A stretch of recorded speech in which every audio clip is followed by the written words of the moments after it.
Thank you so much, Carrie. And how they co-abide.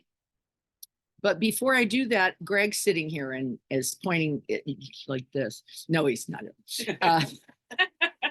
You make sure you tell them. So we do have a St. Andrews coming up on March 12th. I think we deliver 13th. But we have been looking at like the most efficient, simplest, best way to do this. And we've investigated some things. And because I'm from the Midwest, probably, and then I'm cheap too. That's true too. And I like spending money where I get the biggest bang for my buck. We're going to continue the St. Andrews because I can go to Dollar Tree and have those Dollar Tree staff give me all their protein.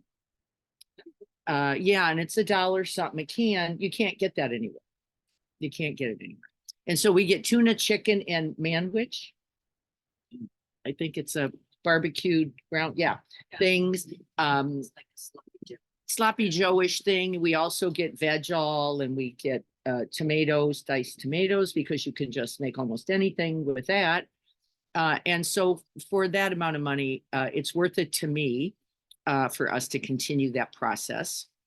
So here's a suggestion. If anybody would like to shop or shop with me, please let me know. Love to have you. It's fun. We're picking up big cartons of stuff. They try to keep it in the back for us so we don't have to go by individual cans. And if anybody would like to drive to St. Andrews, let us know. That's also pretty fun. I think the normal drop-off is Wednesday morning sometime. So just keep that in mind. This is our primary compassionate action project right now. This is number one, right? We do this every other month. We missed February, Valentine's Day distracted us. So now we're back on. Then the second thing is Shower Blessings reached out to me saying, we are needing some clothing. So old clothing. I will be making a run over to Showers of Blessings on March 16th. Not next Saturday, the following Saturday. Remember, it's cold still. Remember, people don't have enough clothing. They turn in their clothing when they're getting the showers. They don't put those clothes back on, right? They're showering between 25 and 30 people a Saturday. That means 30 new outfits, right? Between underwear, socks, a jacket. They don't want them taking those back because they've been well used. So if anybody has anything, you think, I'm not wearing those that much, get them over here by that day, the 16th. You can even bring them on the 16th because I'm throwing it in the truck. It's going straight over to Showers of Blessings. If you have hygiene items, that would be a second nice, all those little shampoos and soaps and things that you've got thrown in 9 drawers in your bathroom, and collect those and bring them. They didn't want us, this group did not want us, by the way, putting them in a hygiene bag because not everybody wanted everything. So then they took out the shampoo, threw the bag away. So we're just bringing it all over in one big thing. They can pick what they need, right? So our being attentive is important because we like making hygiene bags, but what's the reality? If they're not skillful for a particular group, then it's not best. By the way, one safe place, they want the whole hygiene bag. This is a person who just came off the street who's going to be sheltered. They want this detergent, they're going to need it. They want, right, the items, they're going to need them. But that's a different group with a different situation. So today I will be moving a just-in-time youth. Just-in-time is Carrie's daughter, Michelle, worked for Just-in-time for a time. Just-in-time is the transitional programming from when you hit the spot at 18, they get no service, they get no health, they get no benefits, they get nothing, and they're just and so Just-in-time not only trains, provides work service, provides community, they also provide your first apartment. They actually help you. So today we're going down to the distribution center where these 6 kids will be picking their furniture. We will help them pick the furniture. They don't usually want our help. Like, Yeah. no, not really.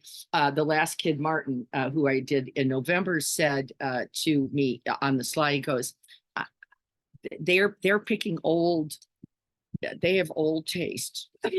And I'm more of an artist.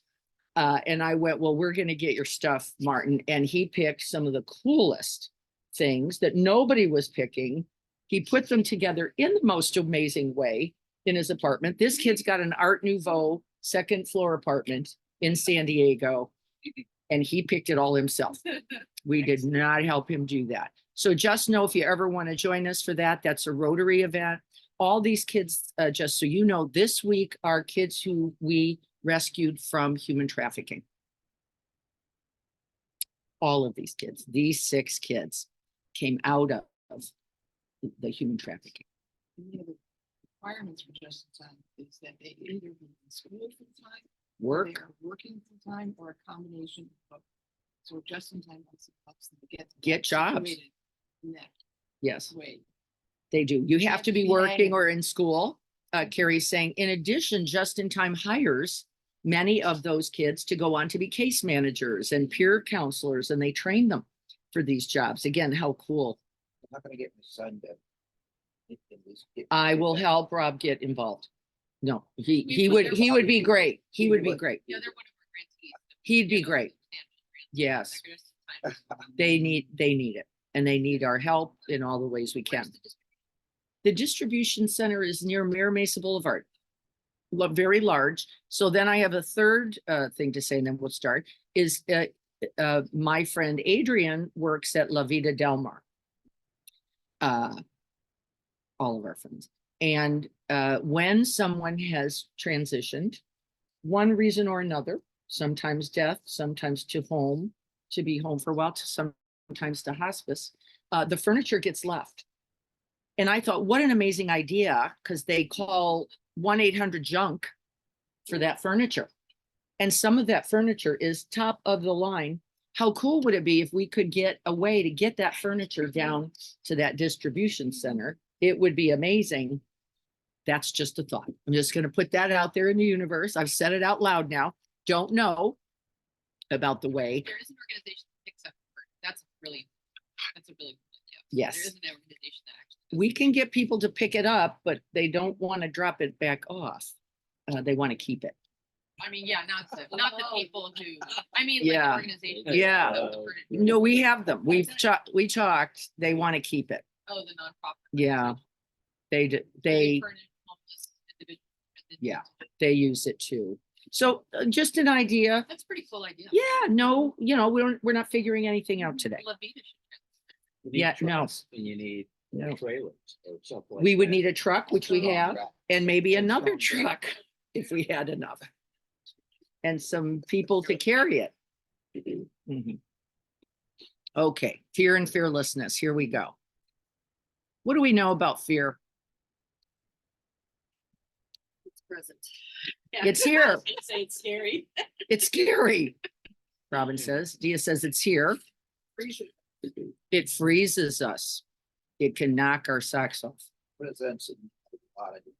Presents in infinite appearances. There is no one face of fear. This is very right, very true, very important. Why? Because it shows up again in its new face.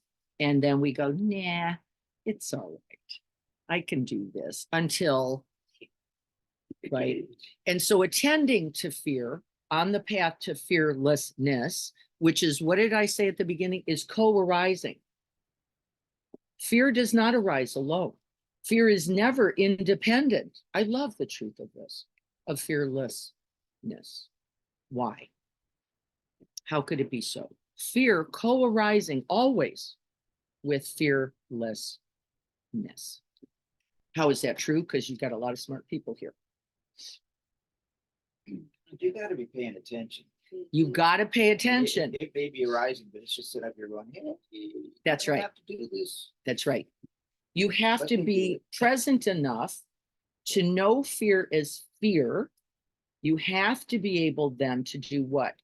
Access awareness, Buddha nature mind, which is always deathless, fearless, right? Right there.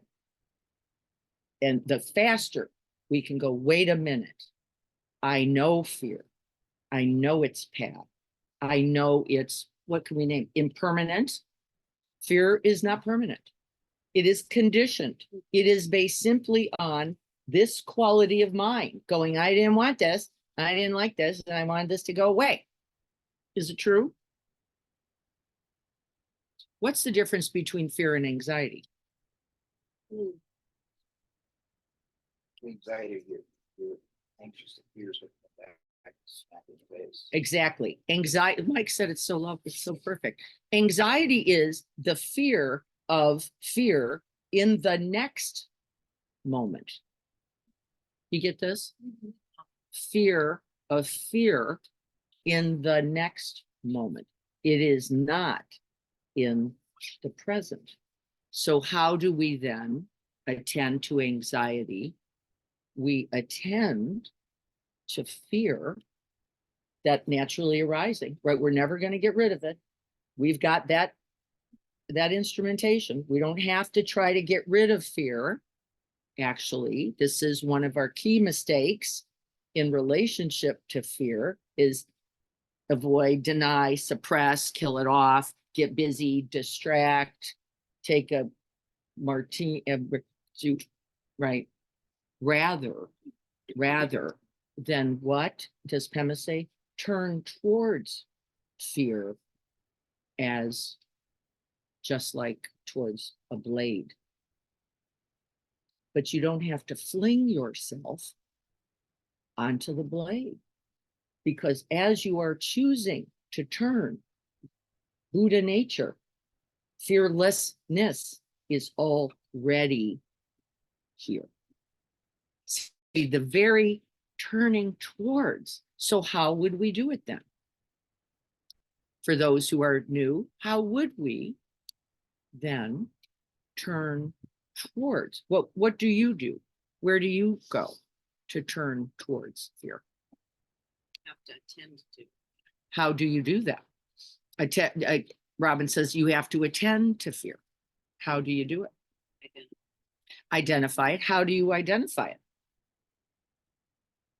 You drop right in, folks. You go, you feel the contraction of mind or body. They do both, right? Mind goes, no, I don't want this. I don't like this. Right? We brace against with mind. Shouldn't be here. Why me? Right? Think of all the ways we do this. Got to get, should be you. Should be me.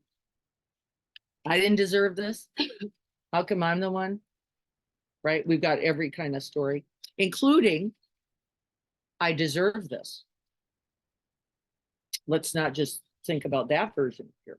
I am unworthy of ease. I am unworthy of peace. I am unworthy of care. Right? It is as bad or worse a habit in our Western culture.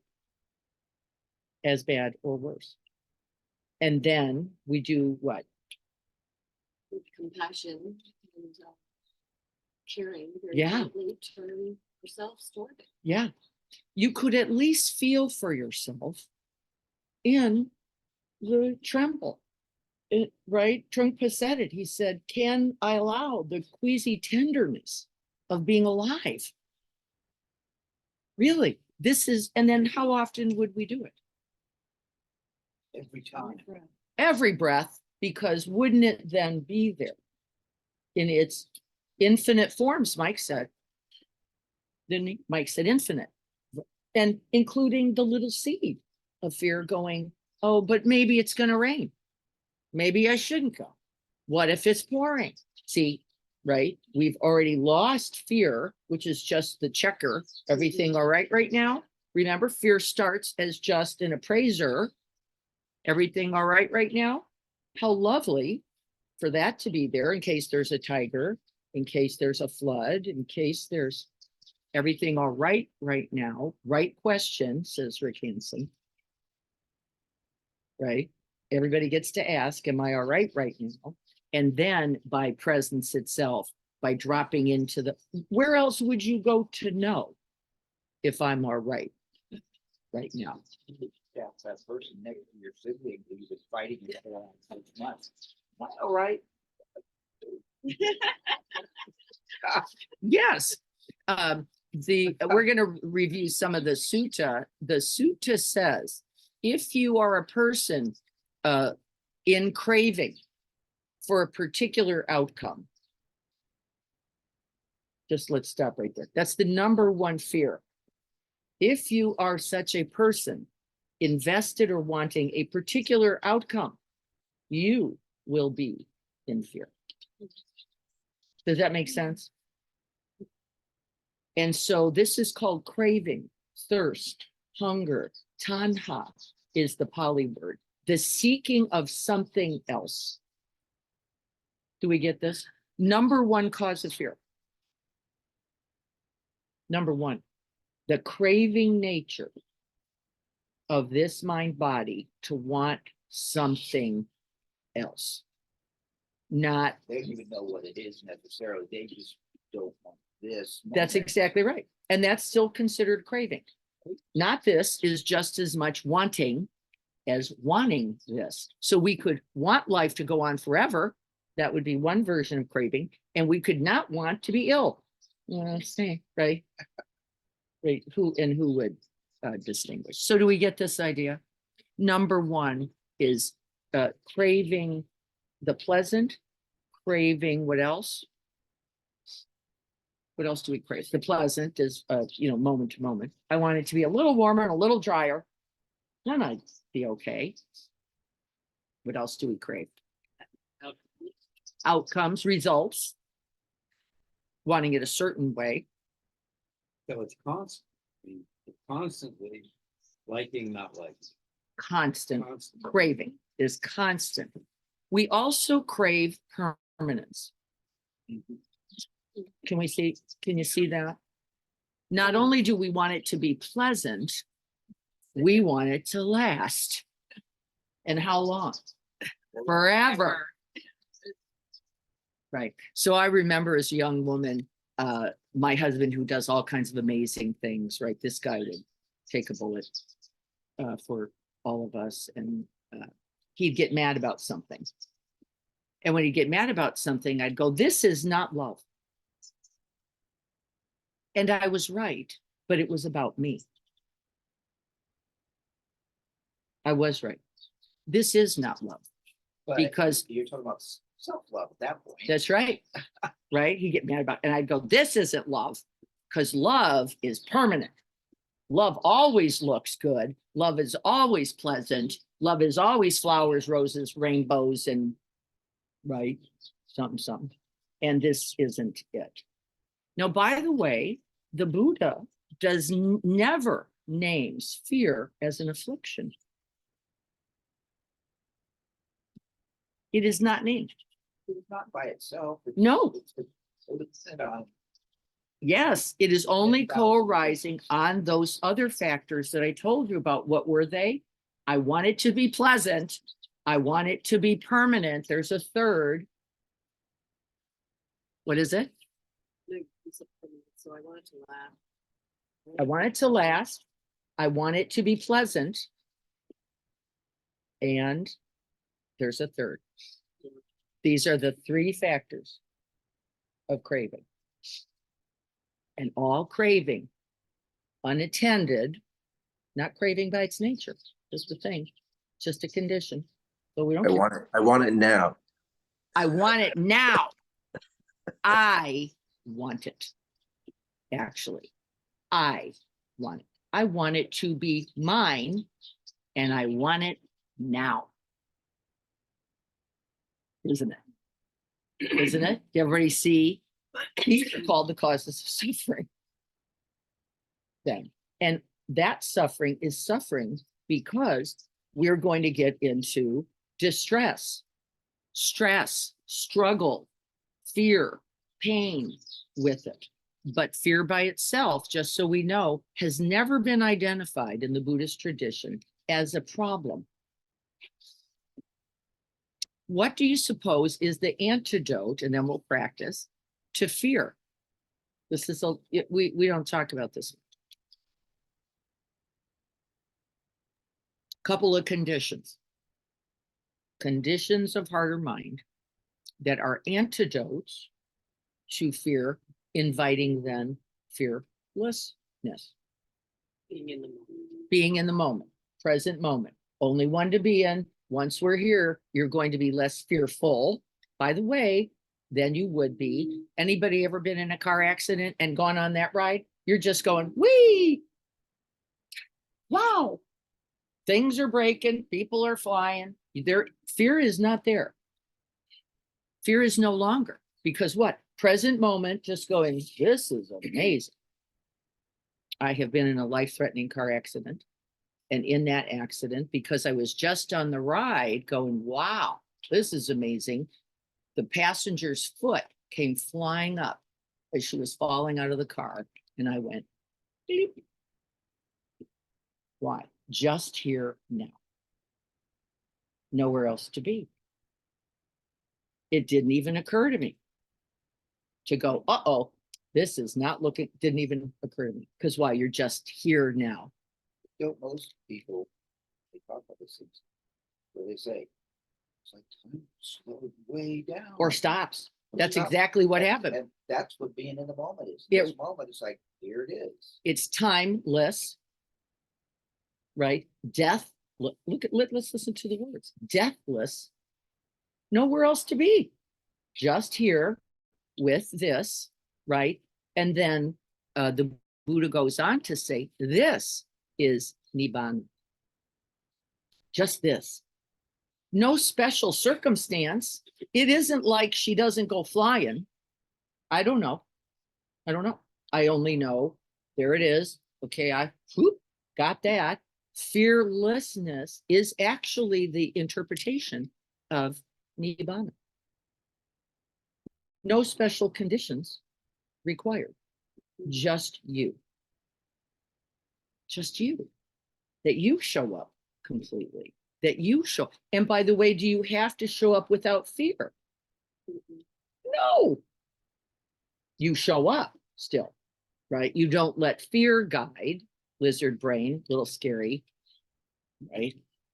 You can, right? The quickening, it's called in the suttas, is just a part of the truth of this human mind body.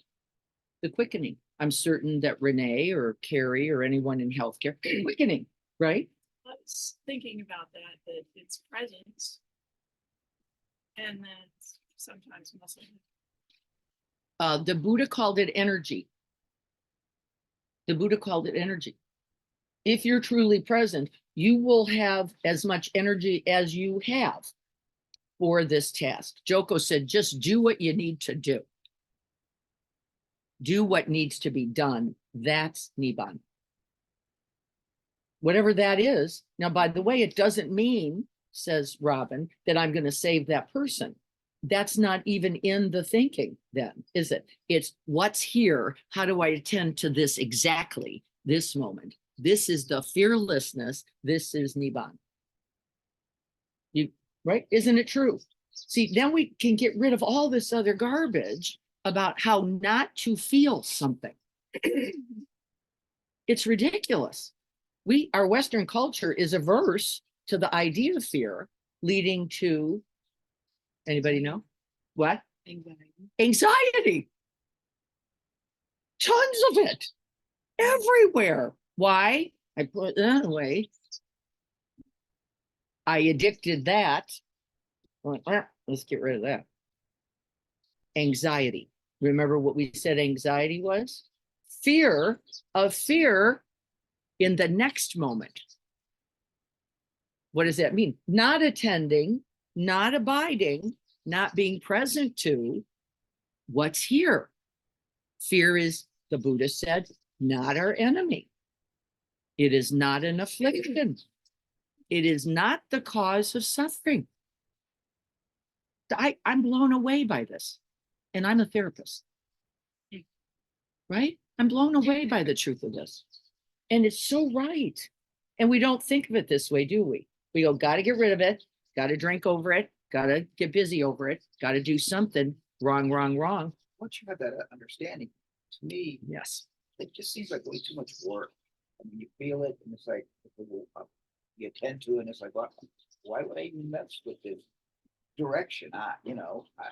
If I'm gonna look at it a little bit deeper, is it going to give me some additional information that allows me to act however? Yeah. But other than, Yeah. thinking, well, what if, it's like, that's just too much work. It's a lot of work. And guess how many times we have to turn towards the blade to not be afraid of it? Like 100 million billion. Why? Because we've got the brainstem built right in that goes out of here, the other way, kill it. Right there. And it's firing. How often did we say fear arises? Every breath in some way, right? Appraiser is right on the job, going good or bad, right or safe or not. What do we, right? So how often do we have to keep turning then? Well, that has to then become an every breath practice.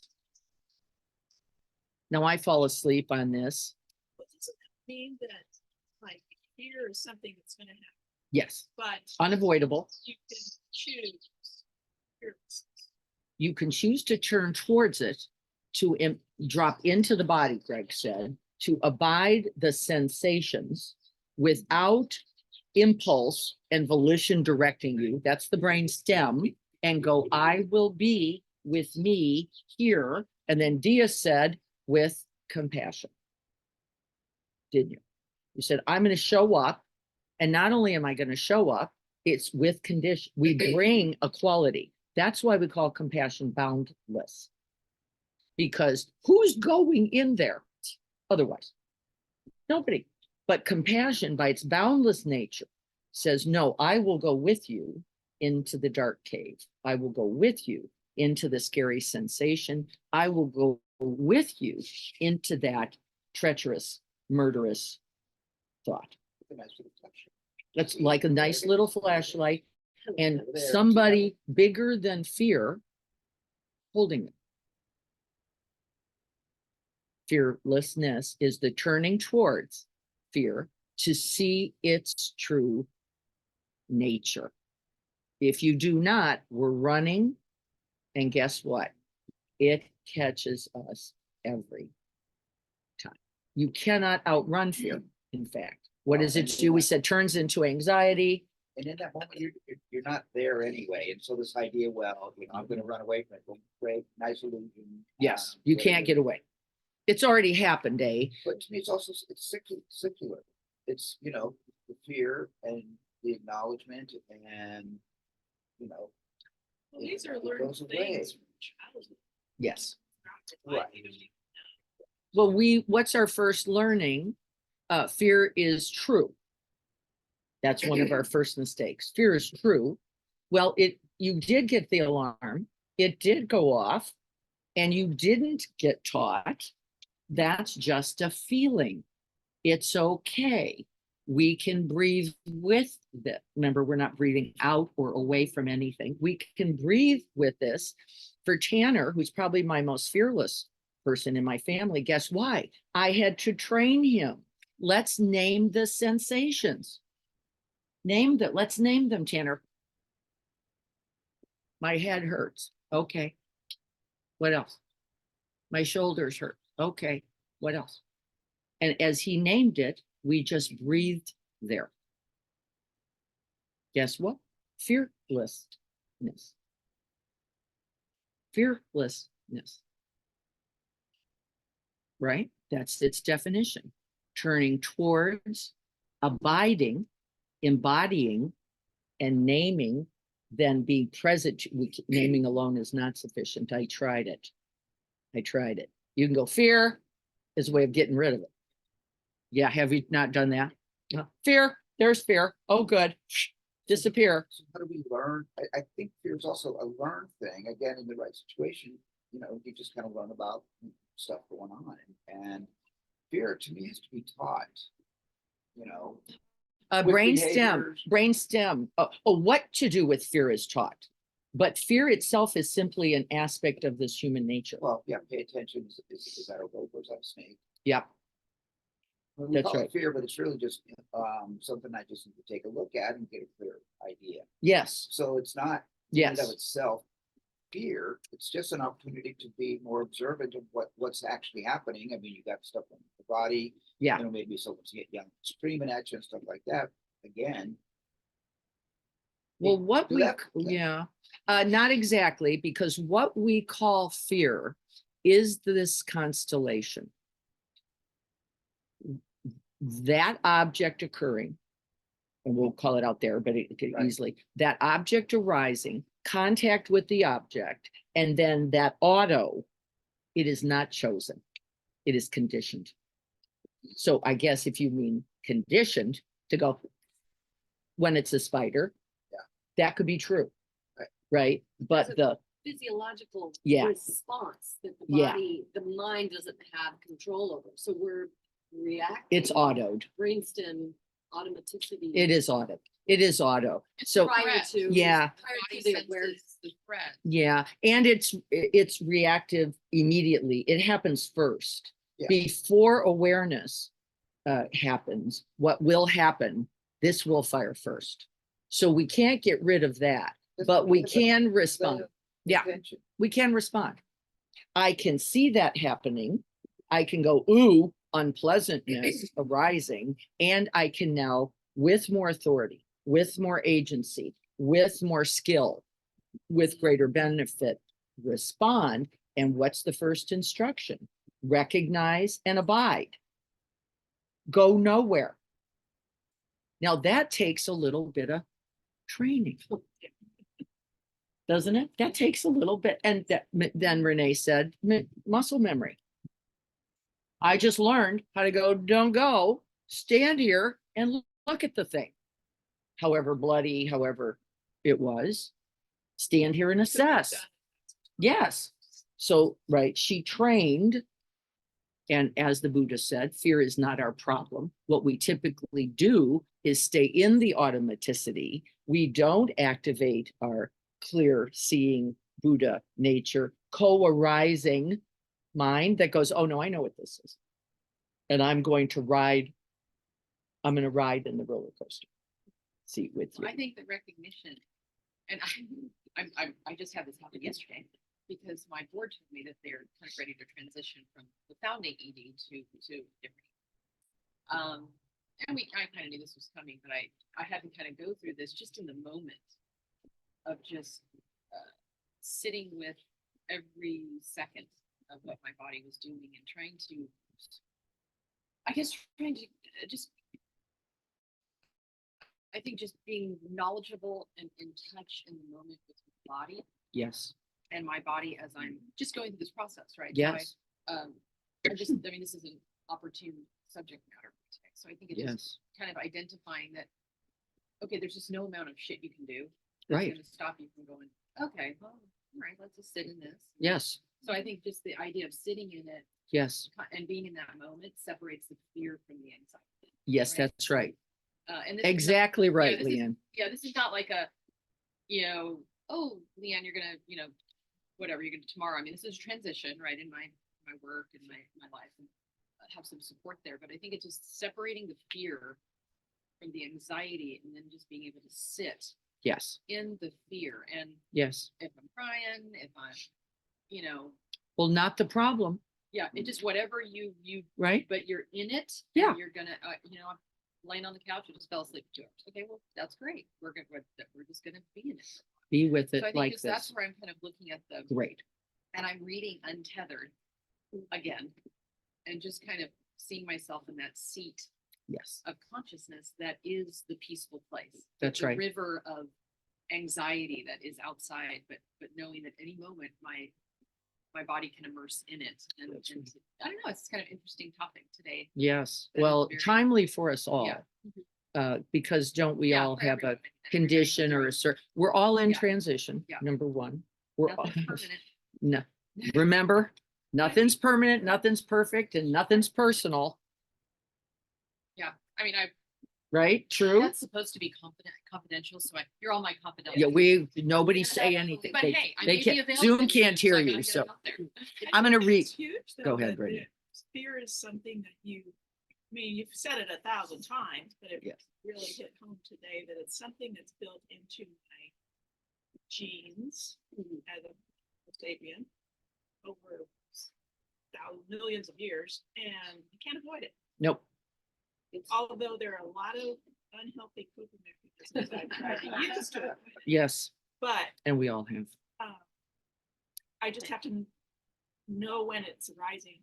Yes, which means staying there, not fleeing, auto fight or flight, right? So every act of aggression is fear, Mhm. right?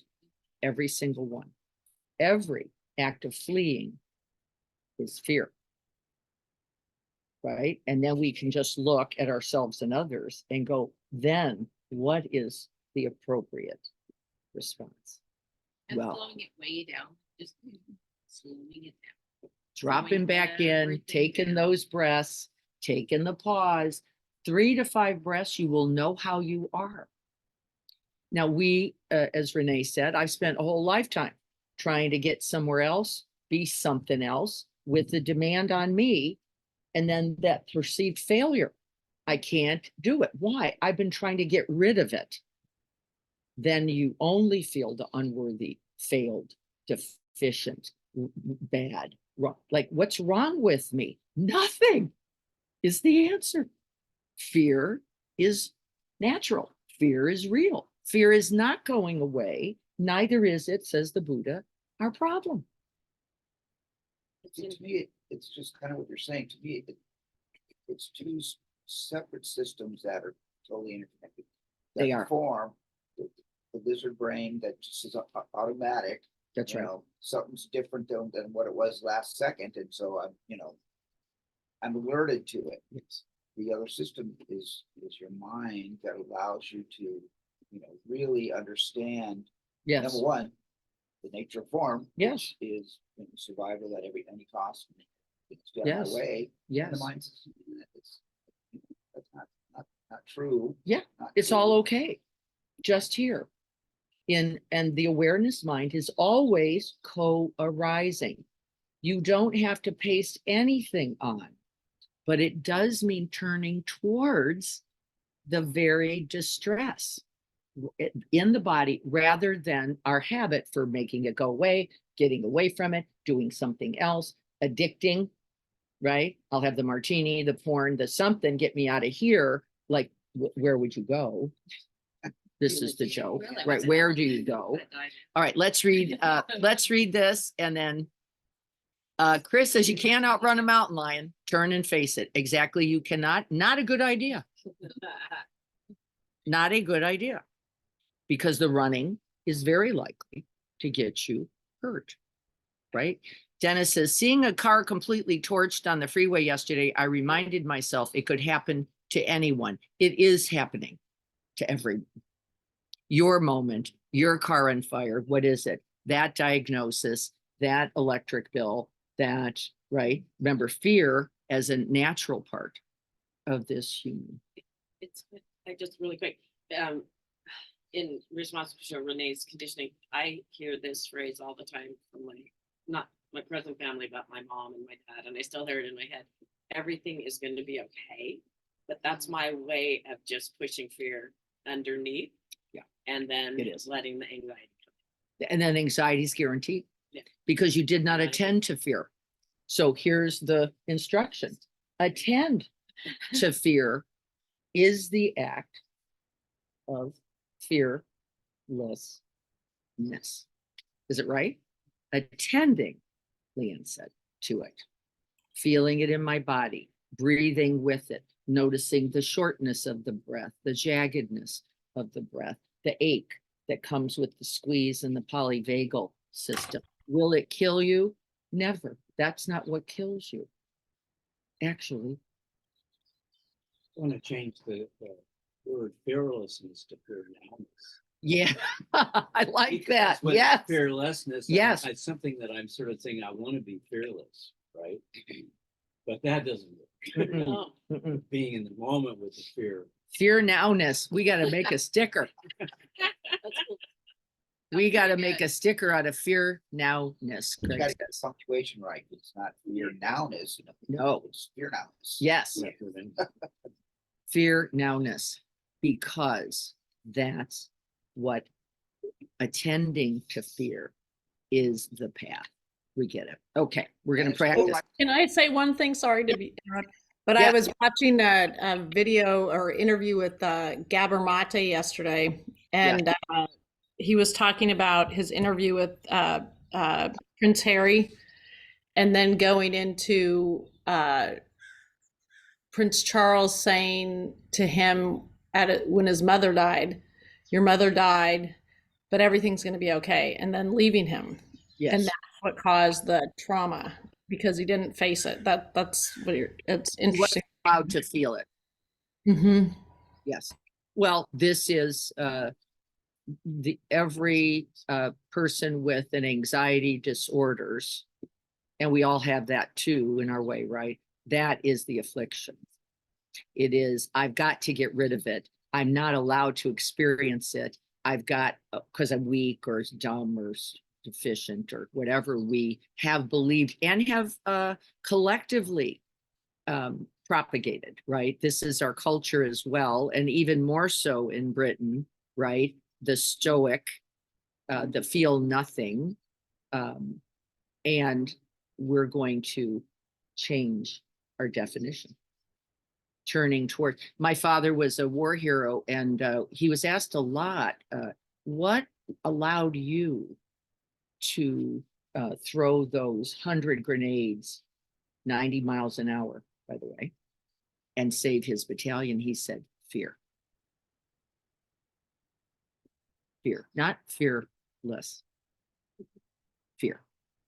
He said, I was the scaredest guy in the bunker. And so can't we use that? See, we can with, that's that muscle memory. That's muscle memory. My dad was a minor league pitcher. That's what he had. And then we will end with Joko's line, do what's here to do, that you are conditioned to do, not what the other guy is conditioned to do. It will not benefit and it will not serve. And that's the definition then of, guess what? Generosity. Isn't that lovely? That's the definition. You do what you can. I've got the clothes for March 16th that I have. We have the food that we have, right? We don't keep going, what about maybe more, if only later. We do what's here to be done. And that is understood to be Nibbana. Perfect. Which is very interesting because a lot of times you think of Nirvana as the ultimate. This is where you go. No, it's just this other part of Right here. samsara. That's and right. Nirvana. We're paying attention, we're not paying attention. That's right. Paying attention is the different fact. It's the only factor difference, not the conditions. Nothing better, nothing, just being present. Okay, let's practice it. I wanted to talk about this first because I understood that not talking about it, but practicing it, you would only tell me how you didn't do it. And now you're going to tell me all the ways you did, which is what? Abiding here. Abiding here with us. Okay. So anchoring ourselves into our seat, taking the Dharma seat.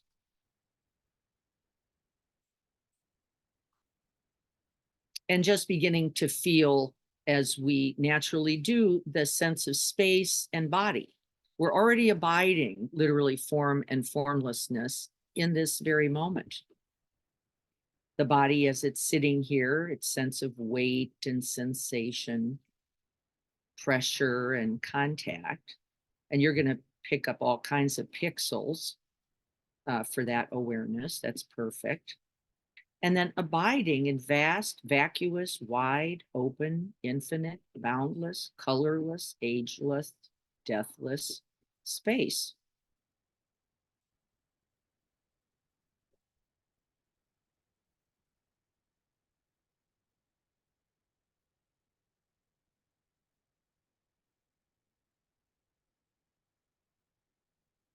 And then the only other thing we need, since we now have our target, is a quality of heart mind. And that quality of heart mind is Greg's fear nowness. It is simply arising, awakening to each moment, whether it's a sensation, a sound, a voice, a thought.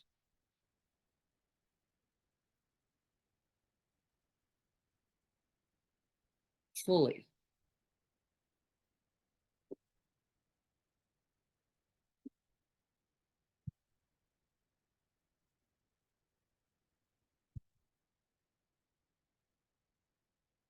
And since we have already acknowledged that there is the lizard brain's appraiser arising in every moment, we do not have to quell, we do not have to quiet, we do not have to shut down or shut out any of that contractedness, tightness, tremoring, vigilance, it could look like, right? And yet, with all that, we simply breathe.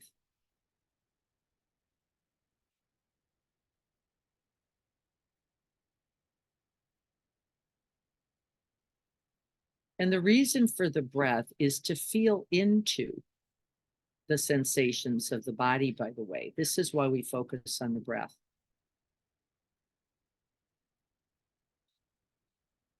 It's a very subtle, very perfect barometer for our reactivity, for our aliveness, and for our capacity then to abide. If you drop into the breath, you've dropped into the body. We're simply going to abide here for a time. Bringing equal attention then in this practice to the in-breath and the out-breath.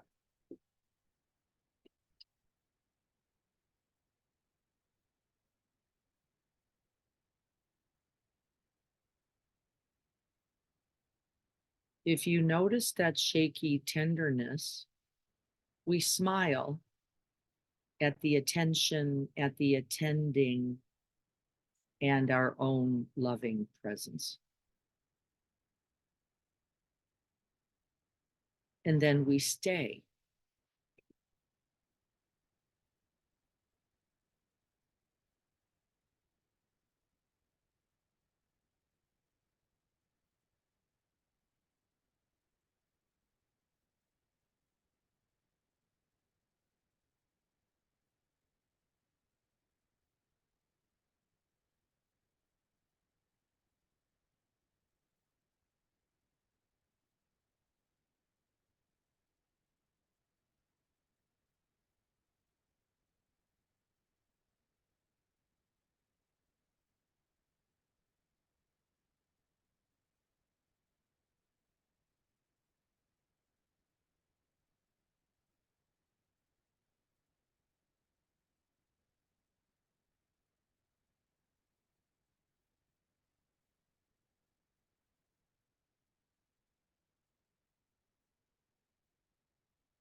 There is the feeling of sensation in the breathscape and the knowing of sensation in the breathscape. We are resting in the knowing once we make contact with the feeling. co-arising.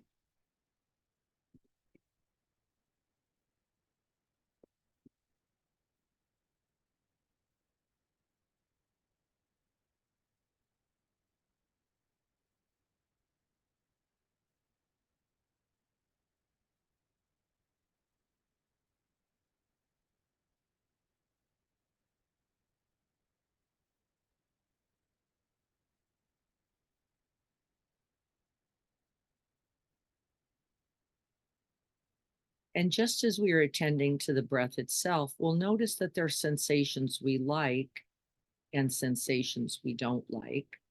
And the not liking is often the beginning of a fear reaction. We don't know it, it's not familiar, it doesn't, we don't know it is safe. And we're just going to allow that contractedness, that tightness. We're not going to try to get rid of it at all. In fact, I'd like you to begin to turn towards, once you pick up any of that jangle in the body, and breathe there.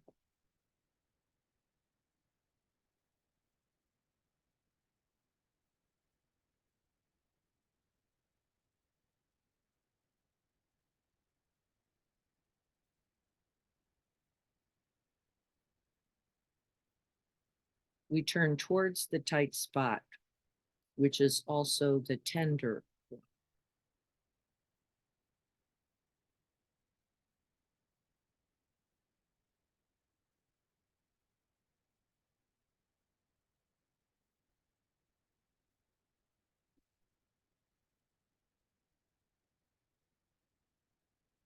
And see what your very presence invites right there for that sensation.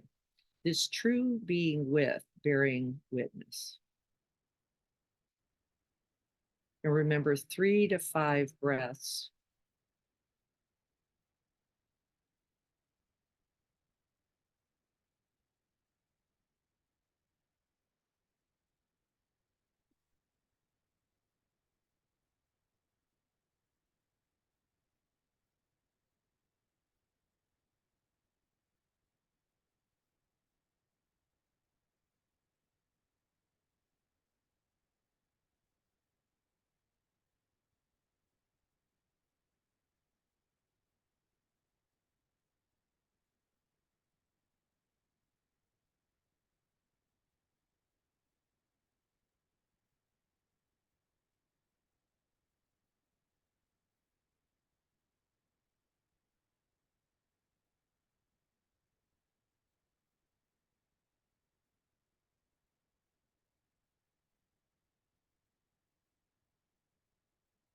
We cultivate beyond presence itself faith.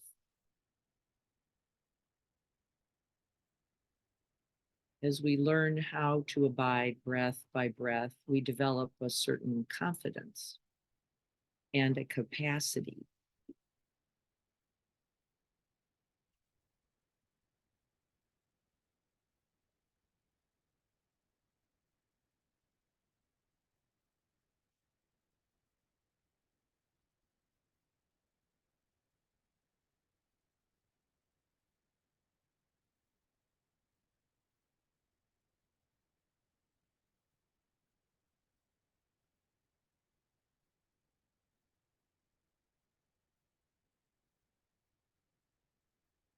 Remembering that no sensation is permanent and in fact is changing within the breath, not just breath by breath. It is continually flowing, changing. See if you can pick up its impermanent nature.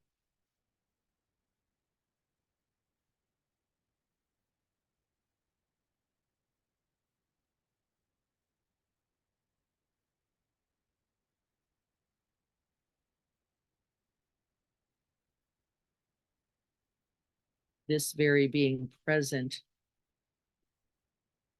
is fearlessness. It is the path to freedom, to happiness,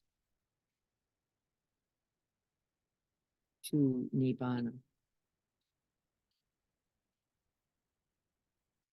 See if you can't drop in a little bit more. Get a little closer.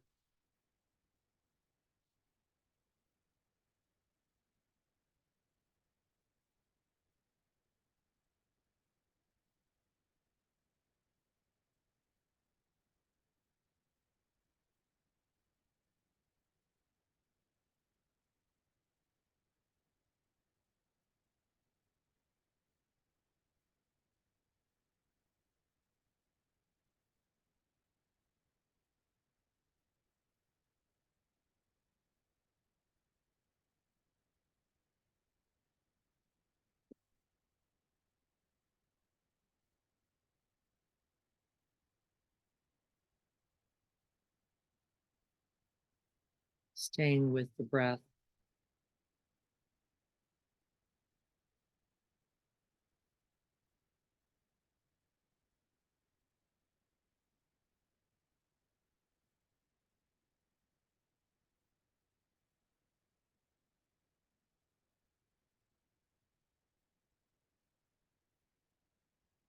Tight, hot, hard, short, jangled.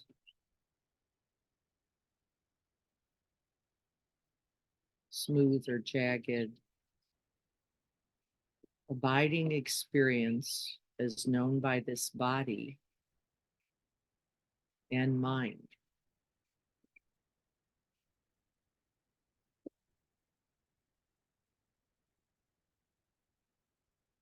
Just this one breath.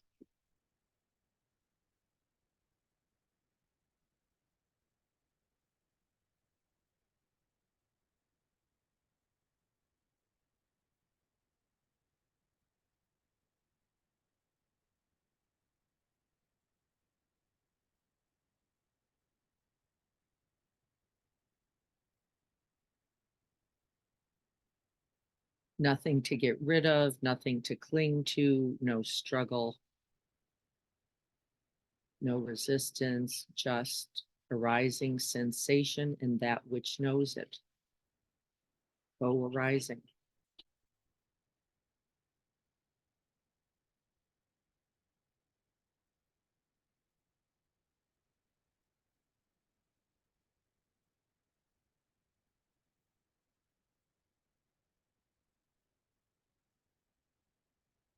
There are no thoughts about the breath. There are no thoughts about fear. This is the cultivation of the storyline or the narrative, not necessary.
Then we could move beyond the breath, expanding that field of awareness to the whole of the body.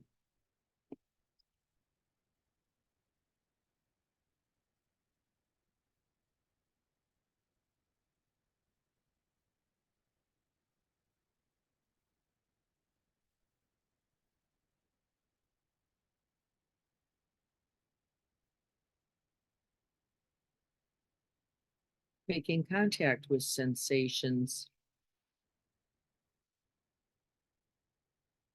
in the legs and the arms and the head, the neck, simply allowing them to arise and pass.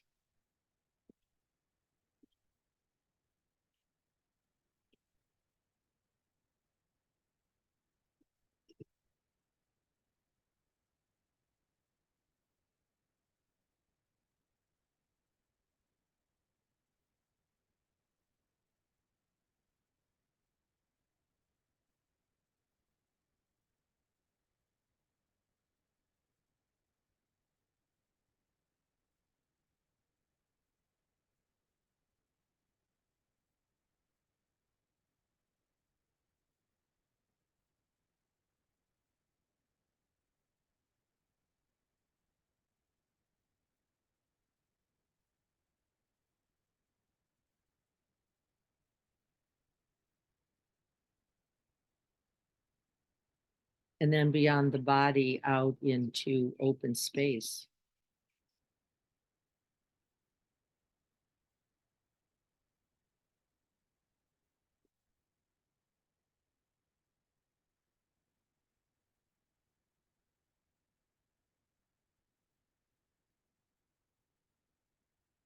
Attending to sounds.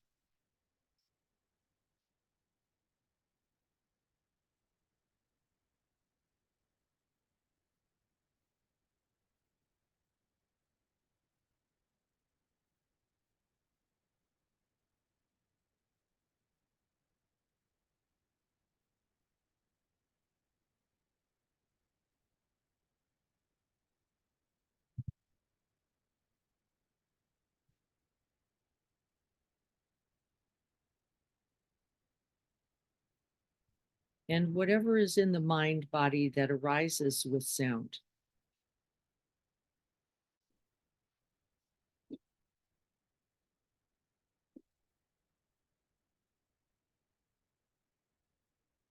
Noticing the habit nature, if it's arising, of seeking the pleasant and avoiding the unpleasant. Knowing this as the seeds of fear.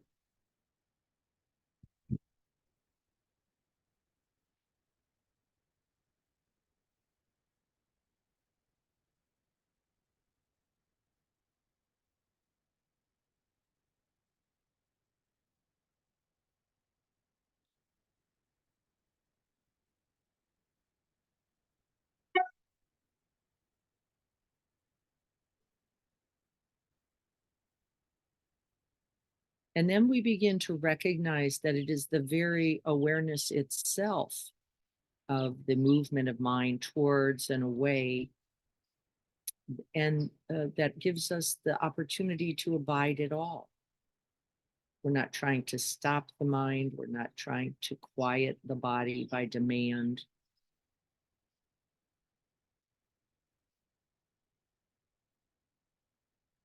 With kindness, with gentleness, with care.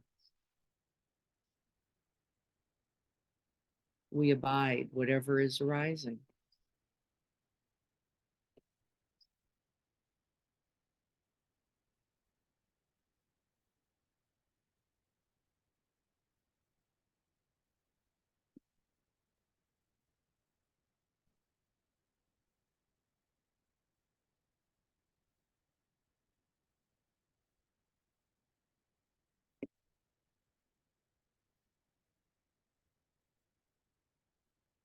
I'm just noticing as an example that as the wind is picking up and I'm hearing the flames flicker a little more, the mind is very quickly for me moving to this moving I'm doing later, like, uh-oh, are we going to have a problem there?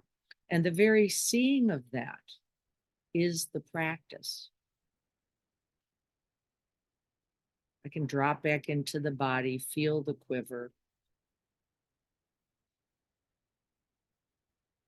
feel the tightening, letting it be, and letting go of the thought. I can do nothing about later. I can be here.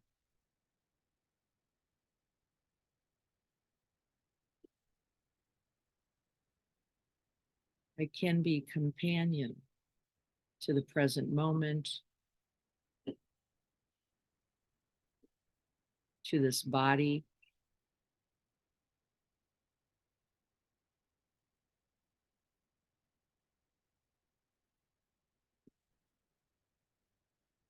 With this future thinking mind.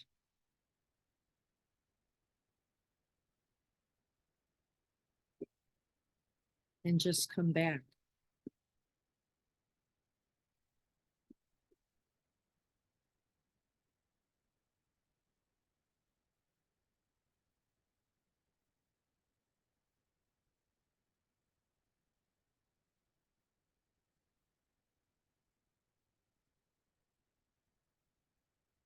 There's nothing to change. I don't have to have a different experience. And I can fully abide this one.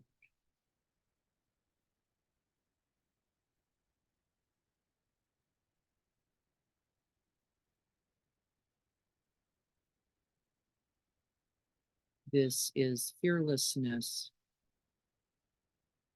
co-arising.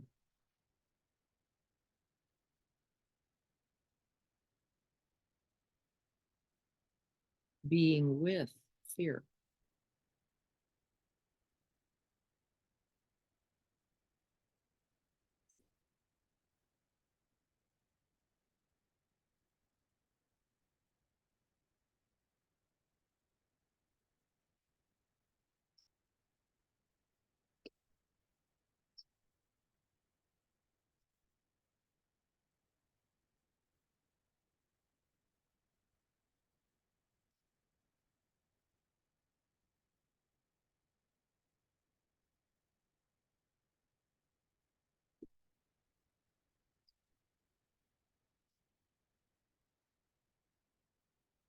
And then we can sense the steadiness and our own capacity. And this is the cultivation of that confidence. I can be fully here with myself and my own experience as my greatest contribution. My greatest contribution.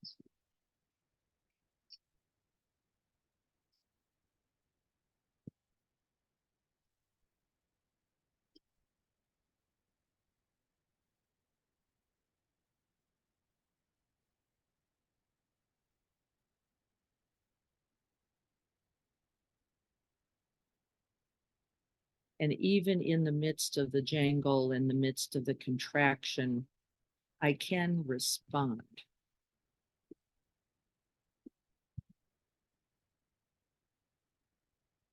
With awareness itself, and then with loving presence. I can invite compassion.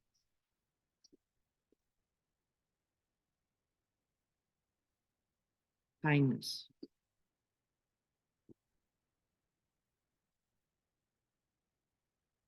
Patience. Acceptance.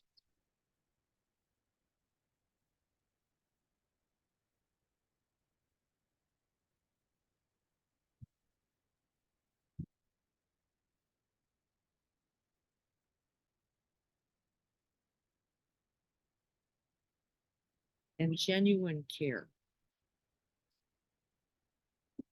A genuine response. This very being with can now come with the warmth.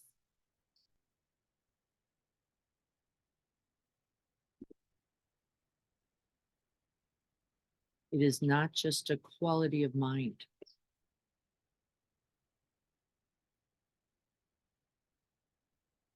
But also a quality of heart.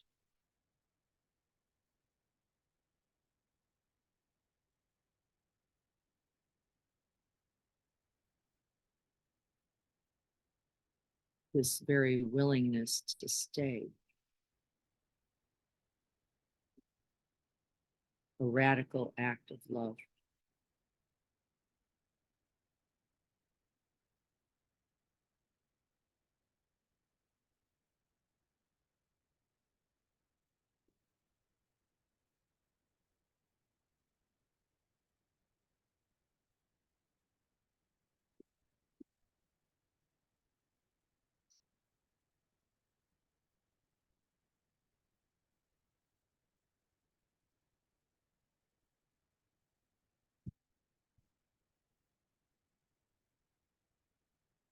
And it's radical because it's unconditional. We stay with ourselves no matter how we are. Tight or loose, warm or cool, stressed out or easeful.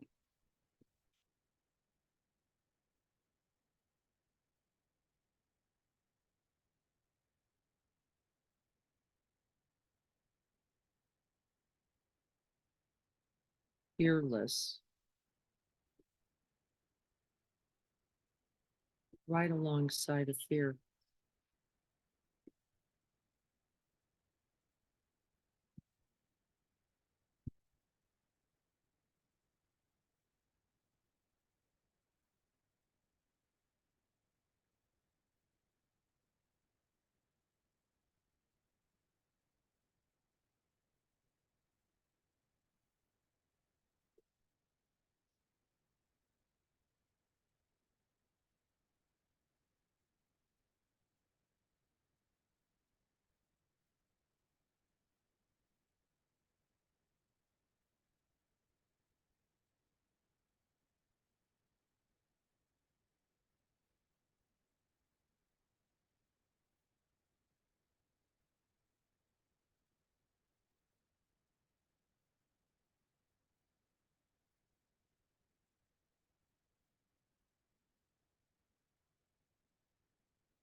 May we all have happiness and the causes for happiness.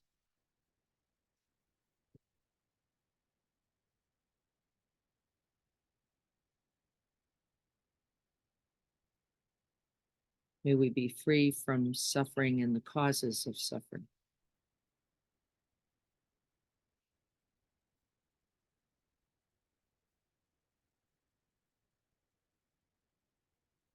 May we rejoice, be glad, and take delight in the reality of our infinite blessings. And may we wish these very blessings for others.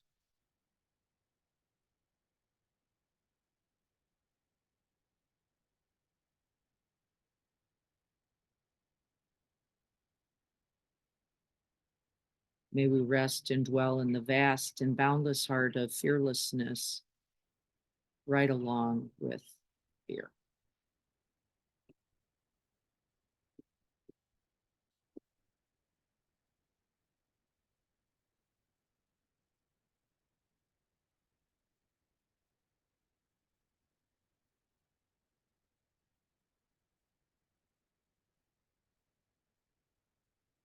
And may this very practice this morning contribute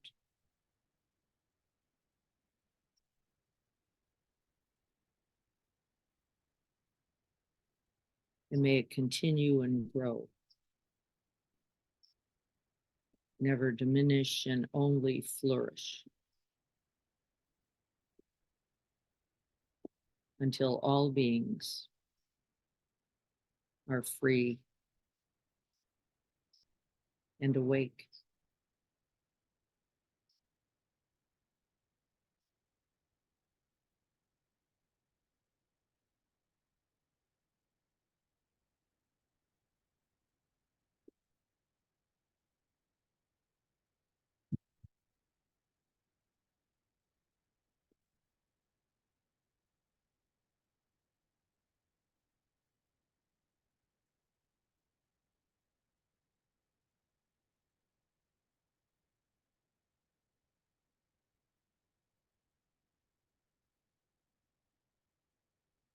So be it.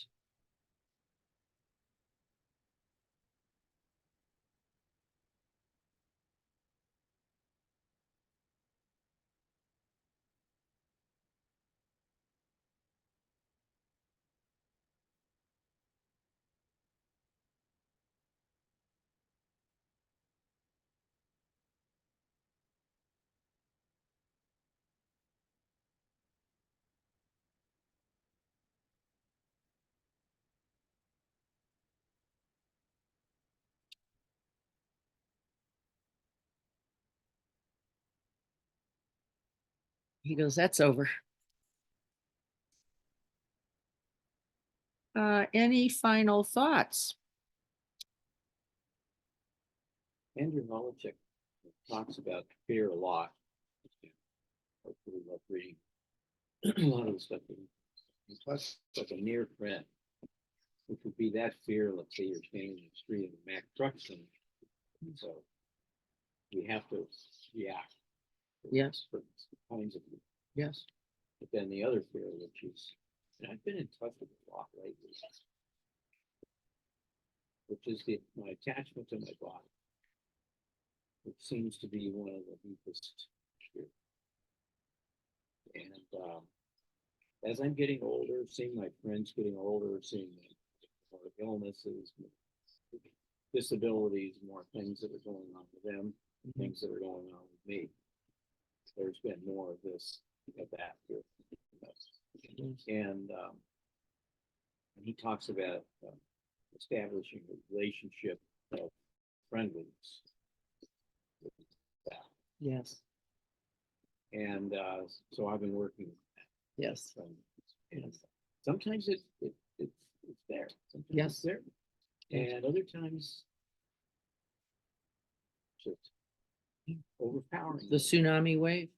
Yeah, it's like, it feels like when I go sometimes really deep, and it's happened to me when I'm done waking up sometimes. So I think I'm more open to it or vulnerable in a way. I don't know what it is. Yeah. But I'm feeling the vulnerability. And it's very convincing. And it's just trying to lay there and stay open to it. Is also powerful. It is. It is also You're powerful. right. Because It the is. more I've done that, the more I'm getting to know it in Yeah. a different way. Yes. Because I know it from one place, which is the sort of normal everyday things that have some fear that comes up with it. Right. But at that level, it's a deep. Yes. It does. They say that beyond the craving of the pleasant sense desire, we call it that, the second greatest attachment is the body. And misidentifying is where the problem is there. That we believe that I am this body. And we aren't going to get rid of it. You don't change your mind, is what you're saying. You learn how to abide in the truth that it is all impermanent and then not me. Because there is a quality of mind, I know it for sure, that is capable when we are in distress, as well as then right through that distress, not being in distress. With the body doing whatever the body does, right? Itchy like this, or fire ants like that, or right, that there is a way. And that's the training. We're all doing it, and you're doing it too, because we are capable.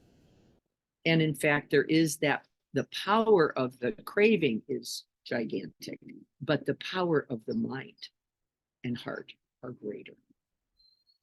They are not conditioned. They are not.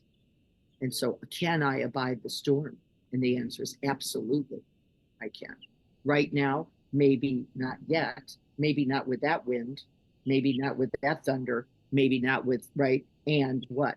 One more breath, one more moment, one more, right? And then we don't have anything else we have to do. It's becoming familiar with it, like, the Chinese call it 10,000 times. That's right. Thing. That's You right. do something that often. That's right. Finally, there's some Mastery. mastery. It's called mastery, masterful. I know how to be with my fear is masterful, and don't have to get rid of a thing. Because sometimes that's not going to happen. Pain, is one of those examples.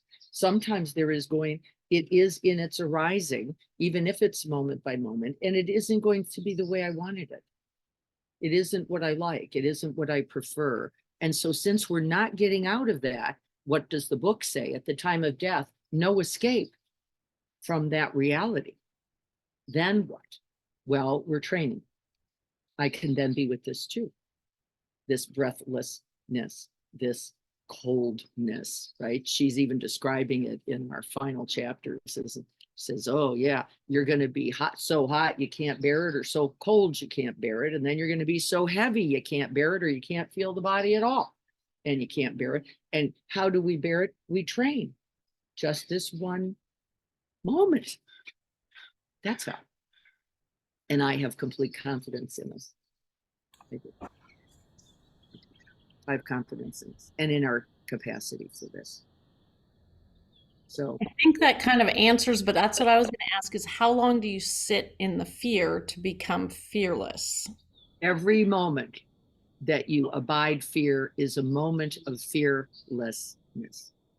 Every moment that you abide fear is a moment of fearlessness. It's already here. And then what? Well, I'm going to try to do it in the next one. If that's there, and it may or may not be there. I don't notice that fear continues, is in my experience. I used my example. I felt the wind, I felt the flames. I went, there's nothing, I can be here to attend to whatever happens here, but I can't be at 3 o'clock. And so now I just have a skillful opportunity. I can just get back here, be with this. That's a moment of fearlessness. Every present moment, isn't it? Every moment we're present is a moment of fearlessness. Whatever else is abiding, including fear or anger, or then it's just weather, you know. We can abide all of the weather. And yes, it's a training for me, so do I catch a moment where I get swept up in the narrative of it? The answer is I do, but I can see that too. I did, didn't I? Oh, and then I'm thinking about 3 o'clock. Not a problem. Not a problem. Not a problem in the noticing. Not a problem in the felt sense. Now my heart's a little elevated, my shoulders are a little raised, it's fine. And by the way, the more you attend, the more you can abide the differing conditions. This is also true. The more you stay with yourself in all circumstance, the more you can abide all circumstance. That's just a fact. That's just a fact.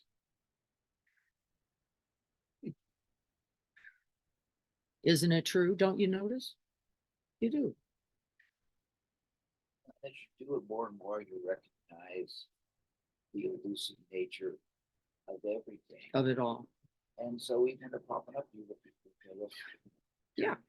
It's where did here. that come from? That's kind of interesting. And as you get older, as I get older, I watch thoughts, and it's like I'm gonna try to observe it. I'm gonna try to hang on to it a bit without grasping it. I'm just gonna see, you know, what it, and it's like it's already gone. Wait a minute. Okay, Yes. there's the next one. Now I'm gonna see if I can just Yes. abide by this thing, and you're not just ignoring it. You're just seeing them, and you've already forgotten the first one, and you've got 2 or 3 others just kind of strolling through, and Yeah. you know, and Yeah. it at some point it's like, well, there's really no reason to just kind of waste time watching that. I feel like we'll do something else. You can be with the infinite arisings. They're all good. And so we're going to change our definitions, aren't we?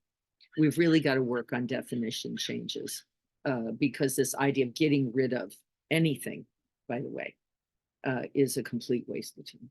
You never had it even. But No, you couldn't keep that either.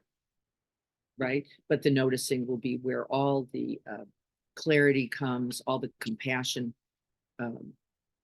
And so we will stay here. We will stay here together here.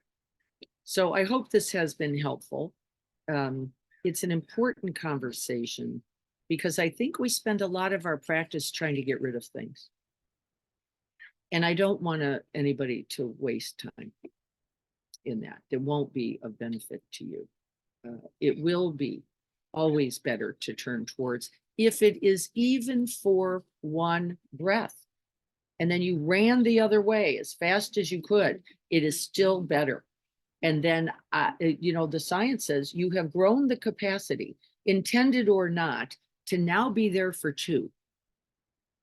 And running away may be the best choice in that moment. It might be. And again, Yep. you know, you do that and then you feel guilty that you didn't stand firm. Not always the wisest. Yeah, when you figure out there's a that lot of people just. Rope is the snake. Yeah. Yeah, when you figure out that the rope is the snake, running may be a good Ready to move, go. right? Running may be a good move. It's already 9:04. I want to thank you all for being here with me today. Let's put our hands together and offer the dedication of all fear and all fearlessness that is right there. May we offer this to the end of suffering and the propagation and the continuation of happiness, joy, wisdom, and all freedom. May you be well. May we all be well. And may there be peace. That's just happy. This is happy right there. Here we go. I think that's a good. She's on. Nope. He goes, wait a minute, that's the second bell. What are we doing now? Now you go. That must mean something. All right, everyone, be well. Thank you, Jackie, for being here with us. Wonderful to have you. This will be put on YouTube for any of you who would like to watch it again. And welcome to our friend Mike from Montana. So happy to have you here. He Thank looks you like he's all. From Montana. Thank you. Thank you, Diana. You're so welcome, Graciela. Wonderful to have you with You us. enjoying it? Thank you. Robin, good to see you too. Bye-bye. Bye-bye. Other son. Where Um,